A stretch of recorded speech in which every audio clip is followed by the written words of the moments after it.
Everyone, look up to the sky. What is it? Is it a bird? Is it a plane? It's a UFO. Run for your lives. It's time for UFO Yes or No. Control room, we have a... My God, it's landing right on top of us. It is landing right on top of us. Run for your lives. Run for your lives. All right, and I'm gonna put us back on the other screen because when we played this video of the UFO, I want to have that on full screen. All right, as we kick into our first version of this new segment, the truth is out there, and apparently it filed some paperwork. Oh, at least they have a flight plan. All right. If you've ever noticed more UFO stories lately, you're not imagining things. Over the past 3 months, Pentagon has released another round of unidentified aerial phenomenon reports. Researchers have uncovered new information about one of America's most famous UFO incidents as well. We'll talk about that. 74 years old. And mysterious glowing objects continue to show up in official reports. Val? Are they aliens? Secret military technology? Weather balloons with self-esteem issues? Right now, nobody knows, or at least they're not admitting it. All right. Val, will you roll into our first story today? All right. The Department of Defense, you said, recently collected another collection of UAP documents for military sightings, get this, from across the country. The files include glowing red and orange orbs, fast-moving lights, and objects performing maneuvers that investigators say remain unexplained. Before anyone starts building a backyard and landing pad, though, officials stress that unexplained doesn't automatically mean extraterrestrial. It simply means investigators couldn't determine what the objects were. It's oddly comforting to know the most technologically advanced military on Earth occasionally shrugs and says, yeah, we got nothing. One of the stranger reports describes a military helicopter crew flying a nighttime mission when they encountered what investigators called a super hot orb. Super hot orb. Super hot. Which is the same thing I call the chunky girl down the street. Nah. She is a super hot orb. All right, according to the report, the glowing object accelerated away at incredible speed before appearing to split into multiple objects, leaving the helicopter unable to keep up. Now imagine this if you're the pilot. Play along, Val. So, did you lose the target? No, sir. Did it escape? No, it multiplied, then escaped. Perfect. All right. One trend that keeps showing up in report after report is that glowing red orbs. Also orange ones, white ones. Some hover silently, some accelerate almost instantly, some simply disappear. Investigators continue examining the reports, but no single explanation fits every sighting. Wow. Now, a 74-year-old UFO mystery may finally talk. Researchers say a long-rumored audio recording connected to the famous 1952 Washington, D.C. UFO sightings is finally going to become public. Back in July of 1952, radar operators, military pilots, and air traffic controllers all reported strange objects over the nation's capital during several nights, triggering one of the largest UFO investigations in U.S. history. If the recording is released, historians hope it may provide new insight into what officials were discussing behind closed doors. Although, after, 74 years, I'm expecting the tape to begin with... Let them eat static. Government investigations move so slowly by the time the mystery is solved, aliens will now qualify for Social Security. Among the newly released reports is one witness description that has UFO enthusiasts scratching their heads. The object was described as resembling a shiny potato with a fish scale texture. Congratulations, the extraterrestrial visitors look like something that fell out of the pantry. Somewhere in Idaho, they're saying, see, we told you potatoes were out of this world. Would you mind saying that again? Idaho? That's frightfully interesting. We pronounce it Ohio. Potato head! Way to go, Idaho! Strangely, the video we're about to play kind of looks like a potato, too. All right. It does. Shiny potato. Yeah. All right, here are some rapid-fire, title-only, close encounters. Headlines only. Go, Val. A glowing object photographed over Arizona. Several mysterious lights reported over the English countryside. Another unexplained orb seen near the Canadian border. Was it hot? other aliens have become either aliens have become much more active, or everybody finally upgraded to smartphones with decent cameras, like the guy who sent us the picture. Yeah. And just a quick little aside, one of the theories in the documentary I watched was that because they have a space-time bubble around them so that they can travel through space without, aging quickly. And that's what kind of messes up the cameras and the smartphone pictures. So anyway, just an aside. Personally, I think extraterrestrials, though, are just tourists. Earth has oceans, mountains, pizza, and people who willingly jump into frozen lakes for charity. If I were an alien, I'd stop and watch. All right. So what I've seen in Chihuahua, orange orb. When I lived, just like when you're heading to the church, I lived right before it in the little yellow house.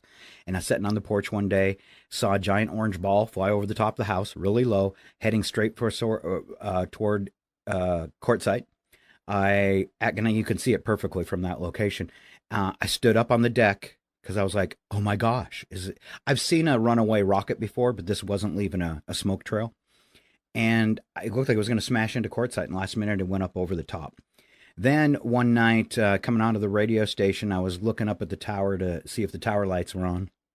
And there was a hoop with a line connecting it to a smaller hoop below it that looked like electrical arc welding, like it was being arc welded or something. It was full of electricity. Stayed up there for like 30 minutes, but I never heard of anybody else seeing it. And then the last one I've talked about that, at least on the radio in Chihuahua before, was outside in the parking lot with my girlfriend. For a split second, it looked like an aircraft without wings and a tail or anything. And it was only there for a split second. It appeared and disappeared like somebody leaned on the cloaking button by accident. Had windows like an aircraft, no wings, no tail or anything. And it was as big as the top of Quartzsite Mountain from end to end. It took up the whole mountain. It was stunning, and I had to look at my girlfriend and say, you saw that, right? And then I talked about it on the radio the next day, and somebody called me after the show and said their friend saw the exact same thing over Walmart in the middle of the night. So apparently they needed supplies. All right. Hair sick bags or yes. what? So this is some real footage delivered to us by a writer who has some parent. Well, I'm going to say they call them EBEs as well, but UFOs, extraterrestrial people who've been abducted, that kind of stuff. He's written a book about it. On Instagram, he goes under DCE.ALVES. DCE.ALVES. All right, so that's how you could find him and some more of his stuff. I'm going to go ahead and put the video we have on a big screen. And I don't know, we are right now about 34 minutes into the show. If you want to come back and catch this, I'm going to apologize to Ken again because I'm sure he's getting tired of waiting.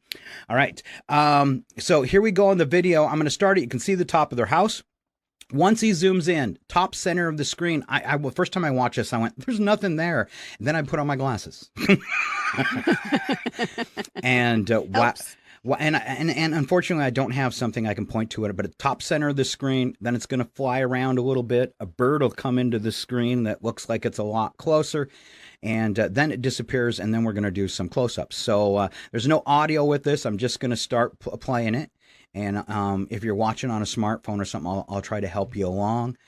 And there, it just entered the screen at the top. It is almost in the center of the screen, resembles a shiny gray ball, wouldn't you say?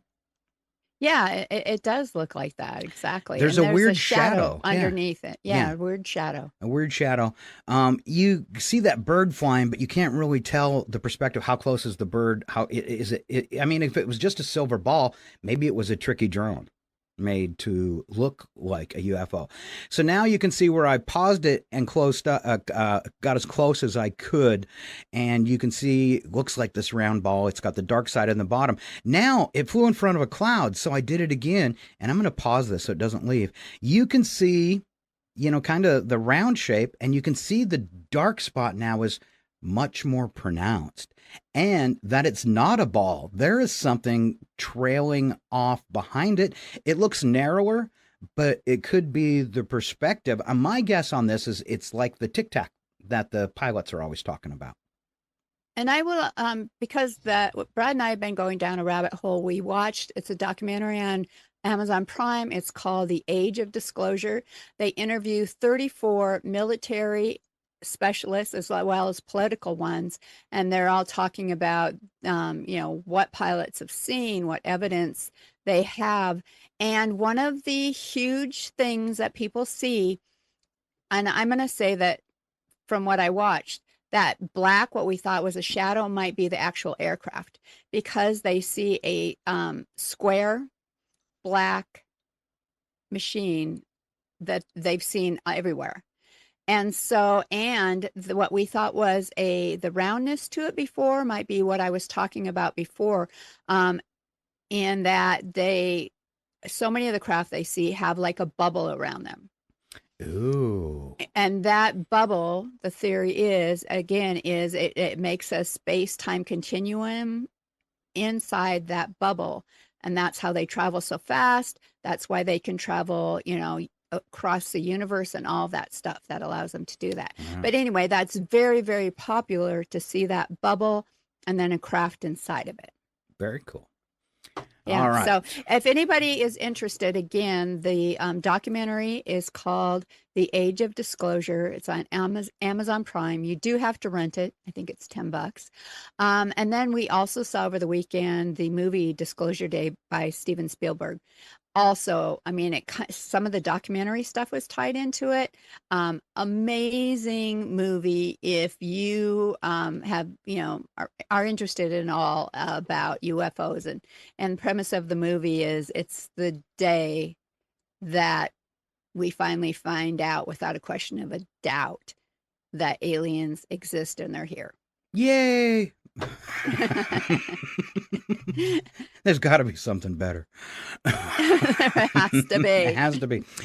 All right. Ken Owen sent us a note saying good morning, and I can see he's in the green room. So thanks for being patient with us, Ken. So in closing, Val, what have we learned from our first show, UFO Yes or No? The Pentagon's themselves still have unanswered questions. Scientists are still investigating. Pilots continue reporting strange objects all the time. The internet has already decided it's definitely aliens. And somewhere there's probably an extraterrestrial family flying past Earth saying, "Lock the doors, kids. This is the planet that invented reality television." All right. Until we have proof, we will keep watching the skies. There you go. And I will throw this out. If anybody, any of our listeners have video, pictures, even an alien encounter, we would love to hear about it, because hopefully this will be an ongoing segment as we get, as people contribute more. So, just send it to us if you've got it. Totally. So just reach out through Facebook and send us a message, and one of us, me or my sister, will definitely get back to you.